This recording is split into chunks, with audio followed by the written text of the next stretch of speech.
Brought to you by WikiVidi.com.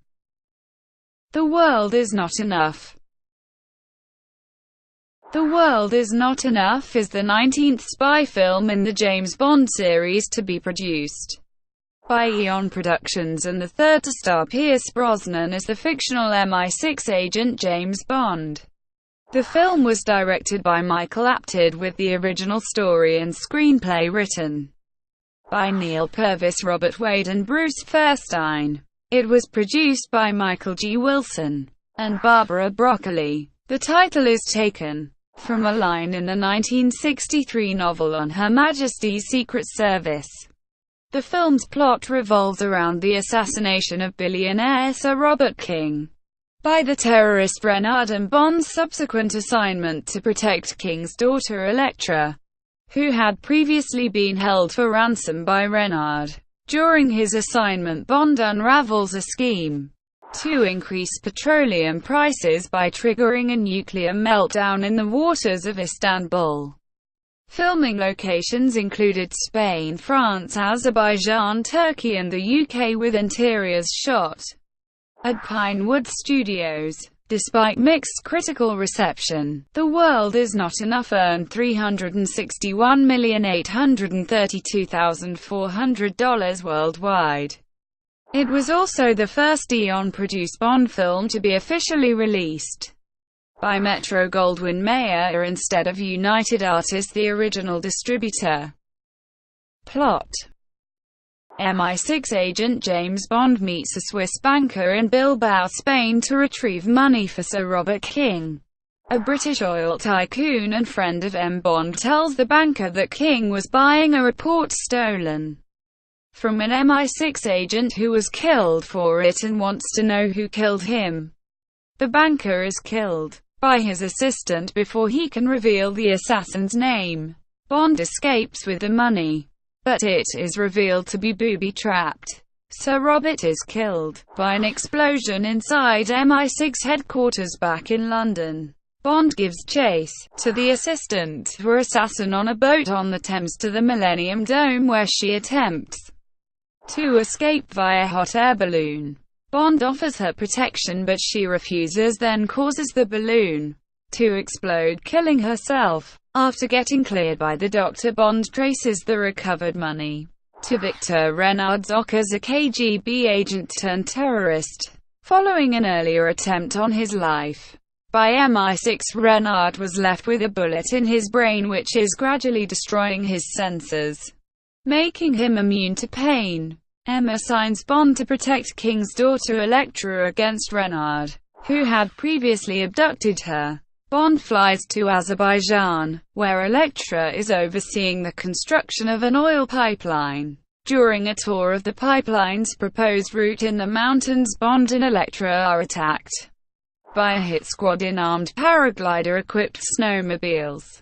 Afterwards, Bond visits Valentin Zukovsky at a casino to acquire information about Elektra's attackers. He discovers that Elektra's head of security, Davidoff, is secretly in league with Renard.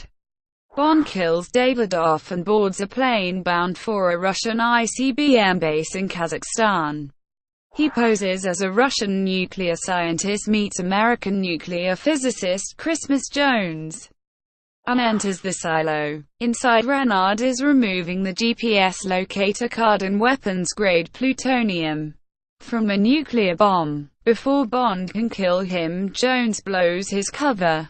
Renard drops a hint that he and Elektra are collaborating and flees with the plutonium, while Bond and Jones escape the exploding silo with the locator card. Back in Azerbaijan, Bond discloses to M that Elektra may not be as innocent as she seems. An alarm sounds while he is handing M the locator card as proof of the theft, which reveals that the stolen bomb from Kazakhstan is attached to an inspection rig heading towards the oil terminal. Bond and Jones enter the pipeline to deactivate the bomb, and Jones discovers that half of the plutonium is missing. They both jump clear of the rig. A large section of pipeline is destroyed, and they are presumed killed. Back at the command center, Elektra reveals she and Renard are conspirators, and that she killed her father as revenge for using her as bait for Renard. She abducts Em, whom she resents for advising her father not to pay the ransom money, and imprisons her in the Maiden's Tower. Bond accosts Zhukovsky at his caviar factory in the Caspian Sea, which is then attacked by Elektra soaring helicopters. Later, Zhukovsky reveals his arrangement with Elektra was in exchange for the use of a submarine currently being captained by Zhukovsky's nephew Nikolai.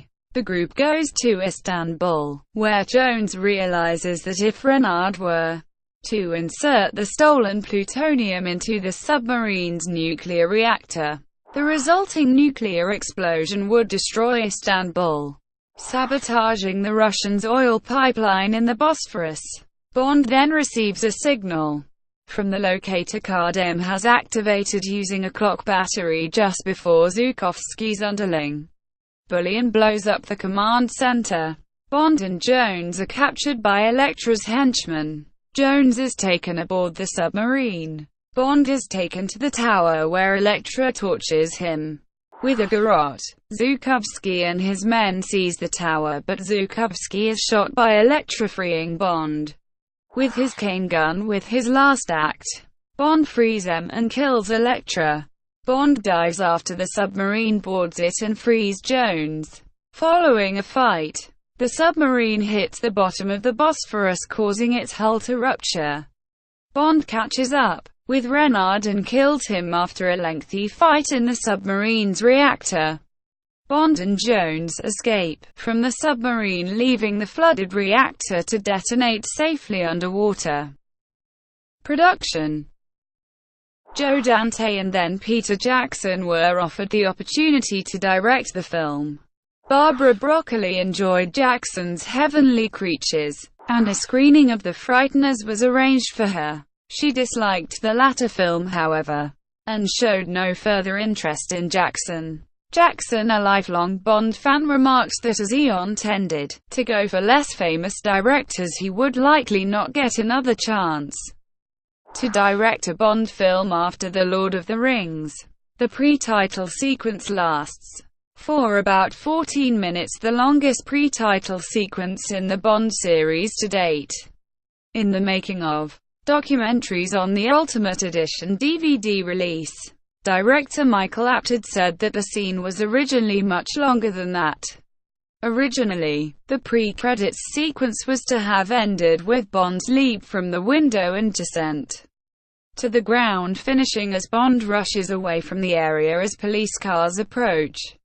Then, after the credits, the sequence in MI6 headquarters would have been next, with the boat scenes the next major action sequence.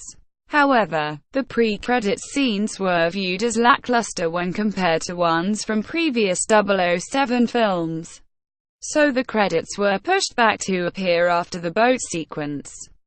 The Daily Telegraph claimed that the British government prevented some filming in front of the actual MI6 headquarters at Vauxhall Cross, citing a security risk. However, a Foreign Office spokesperson rejected the claims and expressed displeasure with the article. Initially, the film was to be released in 2000, rumored to be titled Bond 2000. Other rumored titles included Death Waits for No Man, Fire and Ice, Pressure Point, and Dangerously Yours. The title, The World Is Not Enough, is an English translation of the Latin phrase Orbis non sufficit, which in real life was the motto of Sir Thomas Bond in the novel On Her Majesty's Secret Service, and its film adaptation. This is revealed to be the Bond family motto. The phrase originates from the epitaph of Alexander the Great. Writers Neal Purvis and Robert Wade were hired after their work on Plunkett. Dana Stevens did an uncredited rewrite before Bruce Feirstein, who worked in the previous two films, took over the script. Filming. The pre-title sequence begins in Bilbao, Spain, featuring the Guggenheim Museum. After the opening scene, the film moves to London, showcasing the CIS building and the Millennium Dome on the Thames. Following the title sequence, Eilean Donan Castle in Scotland is used by MI6 as a location headquarters. Other locations include Baku, Azerbaijan, the Azerbaijan Oil Rocks, and Istanbul, Turkey, where Maiden's Tower and Kukuksu Palace are shown. The studio work for the film was shot as usual in Pinewood Studios, including Albert R. Broccola's 007 stage. Bilbao, Spain was used briefly for the exterior of the Swiss bank and flyover bridge adjacent to the Guggenheim Museum. In London, outdoor footage was shot of the CIS building and Vauxhall Cross, with several weeks filming the boat chase on the River Thames eastwards towards the Millennium Dome. Greenwich. The canal footage of the chase where Bond soaks the parking wardens was filmed at Wapping, and the boat stunts in Millwall Dock and under Glengall Bridge were filmed at the Isle of Dogs. Chatham Dockyard was also used for part of the boat chase. Stowe School, Buckinghamshire was used as the site of the King family estate on the banks of Loch Lomond. Filming continued in Scotland at Eilean Donan Castle, which was used to depict the exterior of MI6 Temporary Operations Centre Castle Thane. The skiing chase sequence in the Caucasus was shot on the slopes of Chamonix, France. Filming of the scene was delayed by an avalanche. The crew helped in the rescue operation. The interior of Law Noir Casino in Baku, Azerbaijan was shot at Holton House, the offices mess of RAF Holton. RAF Northolt was used to depict the airfield runway in Azerbaijan. Zhukovsky's Quayside Caviar Factory was shot entirely at the outdoor water tank at Pinewood. The exterior of Kazakhstan nuclear facility was shot at the Bardenas Reels in Navarre, Spain, and the exterior of the oil refinery control center at the Motorola building in Groundwell, Swindon. The exterior of the oil pipeline was filmed in Cwm Dylai, Snowdonia, Wales, while the production team shot the oil pipeline explosion in Hankley Common, Elstead, Surrey. Istanbul, Turkey was indeed used in the film, and Elektra King's Baku villa was actually in the city, also using the famous Maiden's Tower, which was used as Renard's hideout in Turkey. The underwater submarine scenes were filmed in the Bahamas. The BMW Z8 driven by Bond in the film was the final part of a 3-film product placement deal with BMW, but due to filming preceding release of the Z8 by a few months, several working mock-ups and models were manufactured for filming purposes. Music. The soundtrack to The World Is Not Enough is the second Bond soundtrack to be composed by David Arnold. Arnold broke tradition by not ending the film with a reprise of the opening theme, or as with the previous 3 films, a new song. Originally, Arnold intended to use the song Only Myself to Blame at the end of the film. However, Apted discarded this, and the song was replaced by a remix of the James Bond theme, Only Myself to Blame, written by Arnold and Don Blackham, sung by Scott Walker, as the 19th and final track on the album, and its melody is Elektra King's theme. The theme is heard in Casino, Elektra's theme, and I Never Miss. Arnold added 2 new themes to the final score, both of which are reused in the following film, Die Another Day. The title song, The World Is Not Enough, was written by David Arnold with Don Blackham, performed by Garbage. It is the 5th Bond theme co-written by Black, preceded by Thunderball, Diamonds Are Forever, The Man with the Golden Gun, and Tomorrow Never Dies. IGN chose The World Is Not Enough as the 9th best James Bond theme of all time.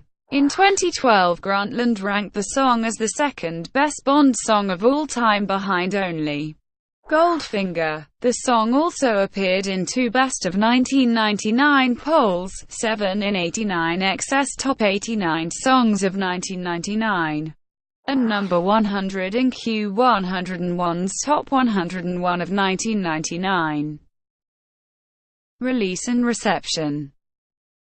The World Is Not Enough premiered on the 19th of November 1999 in the United States, and on the 26th of November 1999 in the United Kingdom. Its world premiere was the 8th of November 1999, at the Fox Bruin Theatre, Los Angeles, USA. At that time MGM signed a marketing partnership with MTV, primarily for American youths who were assumed to have considered Bond as an old-fashioned Secret Service agent. As a result, MTV broadcast more than 100 hours of Bond-related programs immediately after the film was released, most being presented by Denise Richards. The film opened at the top of the North American box office with $35.5 million. Its final worldwide gross was $361 million worldwide, with $126 million in the United States alone. It became the highest-grossing James Bond film of all time until the release of Die Another Day. The film was also selected for the first round of nominations for the Academy Award for Best Visual Effects but failed. The film was nominated for a Best Action, Adventure, Thriller Film Saturn Award. Pierce Brosnan won both the Empire Award and the Blockbuster Entertainment Award as Best Actor, and David Arnold won a BMI Film Music Award for his score. The film became the first in the Bond series to win a Golden Raspberry when Denise Richards was chosen as Worst Supporting Actress at the 1999 Razzie Awards. Richards and Brosnan were also nominated for Worst Screen Couple. The initial release of the DVD includes the featurette Secrets of 007, which cuts into making of material during the film, the documentary The Making of The World Is Not Enough, two commentary tracks, one by director Michael Apted and the other by production designer Peter Lamont, second unit director Vic Armstrong, and composer David Arnold. A trailer for the PlayStation video game and the Garbage music video. The Ultimate Edition, released in 2006, had as additional extras a 2000 documentary named Bond Cocktail, a featurette on shooting the Q-boat scenes. Pierce Brosnan, in a press conference in Hong Kong, deleted scenes and a tribute to Desmond Llewellyn. Reception was mixed. Chicago Sun-Times critic Roger Ebert said the film was a splendid comic thriller, exciting and graceful, endlessly inventive, and gave it 3.5 stars out of 4.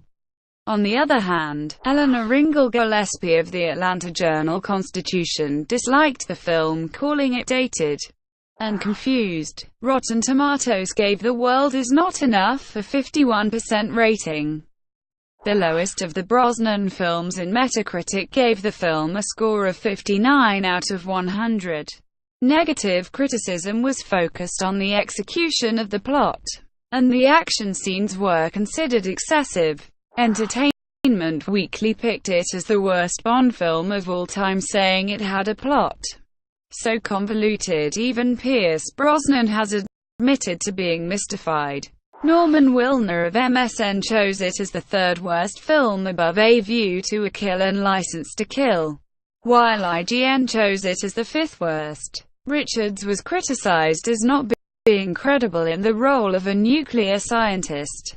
She was ranked as one of the worst Bond girls of all time by Entertainment Weekly in 2008. Adaptations. Bond novelist Raymond Benson wrote his adaptation of The World Is Not Enough from the film's screenplay. It was Benson's fourth Bond novel and followed the story closely, but with some details changed. For instance, Elektra sings quietly before her death, and Bond still carries his Walter PPK instead of the newer P99. The novel also gave the cigar girl, or assassin, the name Giulietta da Vinci, and retained a scene between her and Renard that was cut from the film. In 2000, the film was adapted by Electronic Arts to create two first-person shooters of the same name for the Nintendo 64 and PlayStation. The Nintendo 64 version was developed by Eurocom, and the PlayStation version was developed by Black Ops. Versions of The World is Not Enough for the PC and the PlayStation 2 were planned for release in 2000, but both were cancelled. These versions would have used the id Tech 3 game engine. Although this game marks Pierce Brosnan's fifth appearance in a Bond video game, the game includes only his likeness. The character is voiced by Adam Blackwood. Brought to you by WikiVidi.com. Would you like to know more?